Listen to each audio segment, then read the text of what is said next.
Chers frères, chères sœurs, aujourd'hui, j'aimerais vous parler d'un sujet très particulier. Et on n'en parle pas souvent, mais c'est le but recherché par le croyant, surtout dans ces 10 derniers jours. C'est-à-dire, c'est ce qu'on appelle en arabe al-unsu billah. C'est-à-dire, comment se rapprocher d'Allah Azza wa Jal au point où tu te familiarises avec Allah Azza wa Jal.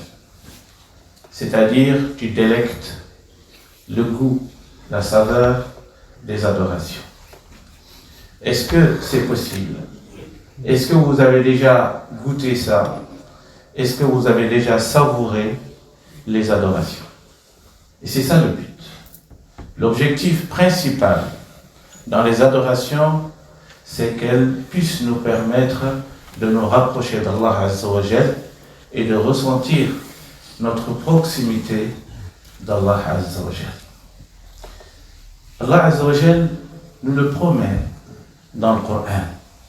Dans Sourate Al-Nahl, les abeilles, c'est la sourate numéro 15, verset 97, il nous dit Man amila salihan min dhakarin aw untha falanuhyiyannahu hayatan tayyiba.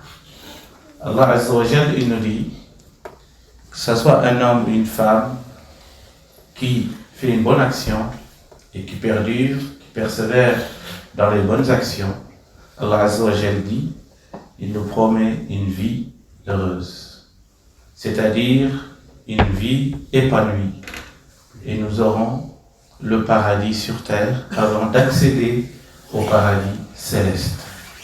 Car le paradis, ce n'est rien d'autre que vivre heureux, que vivre épanoui. Allah Azza wa Jal également nous met en garde pour ceux qui se détournent de la voie d'Allah Azza wa Jal. وَمَنْ أَعْرَضَ عَنْ ذِكْرِي فَإِنَّ لَهُ مَعِيشَةً ضَنْكًا. Celui qui se détourne de la voie d'Allah, celui qui se détourne de se rappeler d'Allah Azza wa Jal, il aura une vie catastrophique, une vie drastique. Et donc Allah Azza wa Jal, il nous a tracé les deux chemins, le chemin du bonheur ici-bas et le chemin également de l'égarement, mais qui aura une issue, on va dire, catastrophique. Et c'est pour cela que le grand savant Ibn Taymiyyah, rahimahullah, il dit Inna fi dunya jannah man lam yadkhulha lam yadkhul jannat al-akhirah. Il dit en ce bas monde, là où nous sommes, il y a un paradis dans ce bas monde. Et celui qui n'y entre pas et ne goûte pas ce paradis, il ne goûtera pas le paradis dans l'au-delà. Ça veut dire quoi? Ça veut dire que le paradis ici-bas, c'est de ressentir Allah Azza wa Jal dans notre cœur. C'est de vivre ce rapprochement, être les rapprochés d'Allah Azza wa Jal. Être parmi les plus aimés ou les aimés d'Allah Azza wa Jal. Lorsque tu goûteras ce degré, ce rang spirituel avec Allah Azza wa Jal, lorsque tu te familiarises avec Allah Azza wa Jal, tu sauras que tu vis dans une vie exceptionnelle et tu vivras heureux. Et c'est pour cela également un grand savant, un pieux, qui s'appelle Ibrahim al-Adham. Il dit لو علم الملوك وأبناء الملوك ما نحن فيه من السعادة لجادلونا عليه بالسيوف. Il dit si les rois de ce bas monde et leurs fils, les princes, ceux qui vivent dans les palais, qui vivent dans l'opulence, et que nous, on pense que c'est des gens qui nagent dans le bonheur. Il dit si ces rois-là et ces fils de rois savaient dans quel bonheur nous sommes, nous délectons, nous jouissons, ils nous auraient combattus avec des épées pour nous l'enlever. Parce que ce bonheur, on ne peut pas te l'enlever. Parce qu'il est dans ton cœur. Tu le vis. Et c'est très important de savoir que les adorations, au début, comme tout musulman, tout être humain, au début, les adorations, en arabe, on les appelle un takalif al-shar'iyya. Ça veut dire quoi? Ça veut dire un poids, un fardeau, mukallaf. Quand on dit anta mukallaf, c'est-à-dire que tu es adulte majeur et que tu es responsable de tes actes, ça dit que tu as une responsabilité, ça dit que tu as un poids, un fardeau sur toi. Et c'est pour cela que les adorations, salat, zakat, hajj, ramadan, on appelle ça le takalif al-shar'iyya, c'est-à-dire le fardeau, l'impôt qu'Allah Azza wa Jalla nous impose et que nous devons absolument les mettre en pratique. Ces takalifs, à un moment donné, vont devenir un plaisir. Et c'est ça, le but. Et c'est pour cela que Ibn al-Qayyim, rahimahullah, il dit السالك في أول الأمر يجد تعب التكاليف ومشقة العمل لعدم أنس قلبه بمعبوده. Il dit, c'est lui qui chemine vers Allah Azza wa Jal, le musulman qui veut se purifier, qui veut se rapprocher d'Allah Azza wa Jal. Dans son cheminement, il est au début, il va ressentir un fardeau. La prière devient lourde. Le jeûne devient lourd. Qiyam al-layl devient lourd. Et tu fais ça, mais avec souffrance. Même les prières, tu te dis, il y a 5 prières, et tout le temps, voilà, là, tu arrives même parfois, si tu n'as pas de foi, tu sens que c'est trop lourd pour toi. Et c'est pour ça que parfois, on retarde les prières, parfois on ne prie pas, et ça arrive, et ça arrive. Et donc ça devient lourd. Et il dit, ce qui est intéressant, il dit, فإذا حصل للقلب روح الأنس زالت عنه تلك التكاليف والمشاق. Et lorsque tu continues, tu persévères dans les adorations, il arrivera un moment où tu vas ressentir cette proximité avec Allah Azza wa Jal. Et à ce moment, le fardeau, la prière devient un plaisir. Le jeûne devient un plaisir. Et c'est pour cela que le prophète, alayhi salatu wa salam, il a dit وَجُعِلَتْ قُرَّةُ عَيْنِي فِي الصَّلَاةِ. C'est-à-dire le plaisir le plus intense du prophète, alayhi salatu wa salam, c'est dans la prière. Pourtant, le hadith, il dit حُبِّبَ إِلَيَّ مِن دُنْيَاكُمْ ثَلَاث. Il y a 3 choses que j'aime dans ce bas monde. Il a dit la femme, le parfum, et puis il a dit quoi? La prière. Et arrivé sur la prière, il a dit وَجُعِلَتْ قُرَّةُ عَيْنِي فِي الصَّلَاةِ. C'est-à-dire tous les plaisirs de ce bas monde, pour le prophète, alayhi salatu wa salam, le plaisir le plus intense, le plus élevé, il le ressent dans la prière. La prière n'est plus un poids, n'est plus un fardeau, mais devient même un moyen pour se débarrasser des maladies du siècle, le détresse, le stress et la dépression. Si on est vraiment dans la prière, on va ressentir à un moment donné ce goût exquis que vous allez ressentir et vous allez délecter. Thabit al-Bunani, un grand savant parmi les tabi'in, il a côtoyé Anas ibn Malik pendant 40 ans. 40 ans, il a côtoyé. Et ce Thabit al-Bunani, il était un homme exceptionnel. Chaque fois qu'il passait devant une mosquée, il y rentrait et il faisait des rakats. Toute sa vie durant. Toute sa vie, il passe devant une mosquée, c'est une mosquée, il rentre. Il fait 2 rakats. Ça, c'était une habitude chez lui. Qu'est-ce qu'il a dit? C'est qu'il a dit, Ça m'a touché, ça fait longtemps. Quand j'ai appris cela, j'étais encore étudiant. Il disait Kabattu salata 20 sana. J'ai souffert avec la prière. J'ai galéré avec la prière. Walakin tana'amtu bis salat 20 sana. Mais j'ai pris plaisir, j'ai eu la joie avec la prière pendant 20 ans. 20 ans de galère, de souffrance, mais 20 ans de plaisir.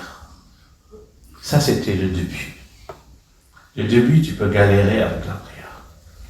Au début, la prière devient très lourde sur notre nafs.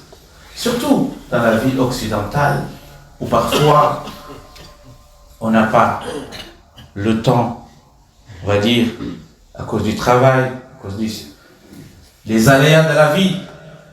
On néglige la prière, on néglige certaines choses, on ne prie pas à l'heure, on regroupe les prières. Et parfois on est fatigué, on est sur le canapé, on s'endort. Et demain, subhanallah, tu essaies de récupérer. Et si tu es fainéant ou un peu, tu délaisses pendant 3 jours, 4 jours. J'entends ça tous les jours. Cher, comment je fais? Parce que, avec mon travail, je suis fatigué le soir, même pour récupérer les prières, je ne sens pas la prière, qu'est-ce qui se passe, etc., etc. Ce sont des questions qui nous interpellent quotidiennement. Et c'est pour cela que nous devons avoir des remèdes à tout cela. Et donc lui, il a souffert. La réponse, Thabit al-Bunani nous l'a donnée. C'est que, oui, peut-être tu vas souffrir, tu vas galérer avec la prière, mais persévère, continue, ne lâche pas prise, continue. Et tu verras qu'à un moment donné, la prière va devenir comme elle a été pour le prophète, alayhi salatu wassalam. Le prophète, alayhi salatu wassalam, dans les 10 derniers jours du mois de Ramadan, Ibn Rajab al-Hanbali, il nous raconte, il dit « Kan al-Nabiyyu sallallahu alayhi wa sallam yatahajjadu fi layali Ramadan wa yaqra'u qira'atan murattala la yamurru bi ayatin fiha rahma illa sa'al wa la bi ayatin fiha adhab illa ta'awwadh kana yajma'u bayna as-salati wal qira'ati wal du'a wal dhikri wal tafakkur » Très important. Surtout ces 10 derniers jours. Imiter le prophète alayhi salatu wassalam. Être dans la sunna du prophète alayhi salatu wassalam. Essayer de recopier comment il pratiquait, surtout durant ces 10 derniers jours, ces dernières décades. Il se levait pendant la nuit. Il se levait pendant la nuit. Nous savons qu'il y a certains se levaient et donnaient un rendez-vous à Allah Azza wa Jal. Est-ce que vous l'avez déjà fait? Il faut prendre son téléphone et régler 2h30, 3h. Et ça, c'est prendre un rendez-vous. Je prends un rendez-vous avec Allah Azza wa Jal à 3h du matin. C'est mon rendez-vous. Et imagine lorsque tu as un rendez-vous avec une personnalité de ce bas monde. Tu te prépares. Tu te regardes même dans la glace avant de sortir. Prends un rendez-vous avec Allah. Et mets dans ta tête que tu prends un rendez-vous avec Allah. Tu te réveilles. Et tu vas faire tes ablutions. Et tu te mets tout seul. Et tu pries. Tu invoques. Tu fais sujoud. Et tu sais très bien que lorsque tu es en état de sujoud, tu es plus proche d'Allah Azza wa Jal. Et là, tu discutes, tu converses, tu parles avec Allah Azza wa Jal. Tu lui témoignes ce qui se trouve dans ton cœur. Tu lui témoignes de tes problèmes. C'est ce qu'on appelle al-munajah. Une conversation secrète entre toi et Allah Azza wa Jal. Tu lui parles. Et c'est comme ça que tu goûteras cette saveur des adorations. Lorsque tu vas te prosterner, lorsque tu vas mettre l'endroit le plus précieux de l'être humain, c'est le visage, le front, et tu le mets par terre. Et tu lui dis, Ya Allah, ha huwa abduka bayna yadayk, sajidan. Tu dis à Allah, voici ton serviteur qui est entre tes mains et il est à l'état de sujoud. Et il n'espère personne que toi. Il n'a espoir sur personne qu'à toi. Il faut lui parler. Il faut vraiment sortir ce qui est dans le cœur. Et avec l'habitude, vous allez ressentir vous-même et vous allez commencer à délecter l'adoration. Et puis, ça va devenir une habitude. Et même lorsque vous voyagez ou lorsque vous êtes dans une autre situation, ce moment vous manque. Et tant que ce moment ne vous manque pas, lorsque vous abandonnez quelques jours, sachez que vous n'avez pas encore goûté la saveur de l'adoration. C'est un moment exceptionnel. C'est un moment de joie et de l'épanouissement du cœur. Tu oublies tout parce que tu es concentré sur Allah Azza wa Jal. Et lorsque le prophète alayhi salatu wassalam arrivait dans sa lecture sur un verset où il y a rahma, c'est-à-dire Allah parle des bonnes choses, du paradis, de sa miséricorde, il s'arrêtait et il évoquait Allah Azza wa Jal. Et lorsqu'il arrivait sur un verset où il y a des châtiments, il demandait à Allah le pardon. Vous voyez, ce n'est pas tout simplement lire le Coran, c'est lire avec méditation. Parce que lire, pour savoir que tu es arrivé sur un verset de Rahma, ça c'est lire attentivement. Lire avec méditation, avec concentration. C'est ça le but. C'est pas tu lis jusqu'à la fin. C'est vraiment lire murattala, avec rythme. Et tu essaies de saisir le sens, de capter le sens, et de l'intégrer et de le vivre. Et chaque fois que tu arrives sur un verset où il y a Rahma, tu t'arrêtes. Tu fais dua. Tu arrives sur un verset où il y a des châtiments, tu fais dua, demande à Allah Azza wa Jal le paradis et qui t'épargne l'enfer. C'est très important. On a posé la question pour vous dire tout simplement l'importance de ce moment. Al-Hassan al-Basri, il a dit Tafaqqadu al-halawa fi thalath. Pour goûter la prière, savourer la prière, savourer les adorations, tu peux les trouver sur 3 adorations. Si tu ne les trouves pas, il dit, sache que ta porte, elle est fermée. Tu dois encore toquer et toquer jusqu'à qu'on t'ouvre cette porte. Les 3 choses, c'est quoi? Il a dit, fi salah, la prière, fi al-Qur'an, ou fi dhikr. Les 3 choses, si tu n'y arrives pas à délecter, à savourer ces adorations-là, sache que tu ne vas jamais les trouver ailleurs. Ala bi dhikrillahi tatma'innu al-qulub wa aqimi as-salata li dhikri inna sa'ata atiyatun akadu ukhfiha litujza kullu nafsin bima tas'a. Qala Malik ibn Dinar. Qu'est-ce qu'il a dit? قال مساكين الدنيا خرجوا من الدنيا وما ذاقوا أطيب ما فيها. Les masakines. Certains parmi nous, Masha'Allah, ils ont un salaire, ils ont de l'argent, ils ont un compte banque, Masha'Allah, ils ont une maison, ou même 2 ou 3, mais ils sont des masakines. Ce sont des mesakines. Parce que le vrai mesquin, c'est qui? C'est celui qui a vécu dans ce bas monde et que le jour où on va déclarer son décès, alors qu'il n'a pas eu ce goût il n'a pas délecté l'adoration. Il n'a pas eu ce goût et cette saveur. C'est celui-là le vrai pauvre. C'est celui-là le vrai miskin. C'est ce que Malik ibn Dinar nous dit. Masakin al-dunya kharaju min al-dunya wa ma dhaqu atyab ma fiha. قيل وما أطيب ما فيها قال محبة الله والأنس به والشوق إلى لقائه والتنعم بذكره وطاعته. Si tu n'as pas goûté cela, sache que tu n'es pas riche, même si tu as tout l'or du monde. Al-Hassan al-Basri également, on lui a posé la question, une question très intéressante.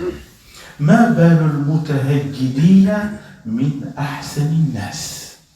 On lui dit, on a remarqué les gens qui se lèvent pendant la nuit et qui font des prières, la prière nocturne, qui font le munajat, des conversations avec Allah Azza wa Jal, et qui mettent leur front sur terre pendant des heures. Pourquoi le matin, quand on les voit, ils ont un nour, ils ont une lumière. On voit cette lumière. سيماهم في وجوههم من أثر السجود ذلك مثلهم في التوراة ومثلهم في الإنجيل كزرع أخرج شطأه فآذره فاستغلظ فاستوى على سوقه. Ils ont des signes. Cette lumière, on voit ça sur leur visage. On aimerait savoir d'où ça vient tout ça. Il répond, il dit قال لأنهم خلوا بالرحمن فأكسبهم من نوره. Parce qu'ils se sont esselés, ils se sont isolés. Pendant la nuit, ils étaient dans le noir. Ils priaient Allah Azza wa Jal. Ils invoquaient Allah Azza wa Jal. Ils versaient des larmes. Il dit c'est normal. Pendant la journée, Allah Azza wa Jal leur donne un habit de lumière lorsqu'ils vont marcher, même si lorsqu'ils vont se promener au marché, quand tu les vois, tu ressens et tu vois cette lumière. Je terminerai avec la parole de Ibn Qayyim. Il dit li ahli dhunubi thalathatu anhar. Ceux qui ont commis des péchés, sachez que vous avez 3 fleuves à votre faveur. Et il y a un fleuve qui est à votre défaveur. 3 pour toi et 1 contre toi. Le premier fleuve, c'est quoi? C'est at-tawbah. C'est le repentir sincère. C'est le moment, pendant ces 10 derniers jours, de faire at-tawbah, le repentir sincère. Tu te débarrasses du fardeau des péchés. Ça, c'est une occasion qu'Allah te donne. C'est une opportunité. 2. Nahrul hasanat al-mustaghriqa lil-awzari al-muhitati biha. Le fleuve des adorations qui expie les péchés. Il y a des adorations comme l'Umrah par exemple, comme le Jumu'ah et le Jumu'ah, ça expie, ça efface les péchés. Si vous évitez les grands péchés, Allah efface les petits péchés. L'Umrah également, l'Umrah fi Ramadan. Donc il y a des adorations, le jeûner le jour d'Arafat, ce sont des adorations particulières qui te permettent d'effacer tes péchés. Ça également, c'est le 2e fleuve qu'Allah Azza wa Jal te donne. Le 3e fleuve, c'est les épreuves. Allah Azza wa Jal, il veut te pardonner, mais miskin, tu n'as pas fait autant de choses, mais tu aimes Allah. Et tu n'as pas fait autant d'adoration. Allah te donne une occasion. Il va t'éprouver. Ça sera une maladie, ça sera autre chose. Et il veut de toi, il attend de toi que tu fasses preuve de patience. Et là, Allah Azza wa Jal, il va expier tes péchés. Il va les effacer. Dernier point pour les sœurs, pour les voyageurs, pour les gens, subhanallah, peut-être ils n'ont pas l'occasion de se réveiller la nuit à cause de leur travail. Ils ne vont pas sentir qu'ils ont vécu Laylat al-Qadr. Je leur donne cette opportunité-là. Que قال جويبر قلت للضحاك جويبر a dit, j'ai dit à Al-Dhahhak, رأيت النفس, la femme est accouchée, c'est-à-dire qui a ses lochis, wal-ha'id, la femme qui a ses règles, wal-musafir, le voyageur, wal-na'im, celui qui dort pendant ces 10 derniers jours. Il dit هل لهم في ليلة القدر نصيب? Est-ce qu'ils auront une part durant ces 10 derniers jours? Est-ce qu'ils ont une part pour Laylat al-Qadr? Parce qu'il y a beaucoup de femmes, par exemple, qui sont gênées parce que ça tombe sur les 10 derniers jours et donc elles sont frustrées. Elles se disent, voilà, j'aurais bien aimé prier comme tout le monde, j'aurais bien aimé, etc. Alors écoutez, قال نعم, si vous avez une grande part dans Laylat al-Qadr, cela dépend de ce que vous avez fait avant Laylat al-Qadr. Est-ce que avant Laylat al-Qadr, quand vous étiez pur, quand vous n'étiez pas en état de voyage, quand vous n'étiez pas malade, est-ce que vous faisiez Qiyam al-Layl? Est-ce que vous priez? Est-ce que vous faites des choses extraordinaires? Est-ce que vous faisiez des sadaqas? Oui. Si c'est oui, sache que vous n'avez rien perdu. Allah Azza wa Jal, il va mettre sur votre balance que vous avez fait Laylat al-Qadr comme vous avez fait sur les nuits et les jours qui précèdent. Ud'u Allah yastajib lakum wastaghfiruhu yaghfir lakum.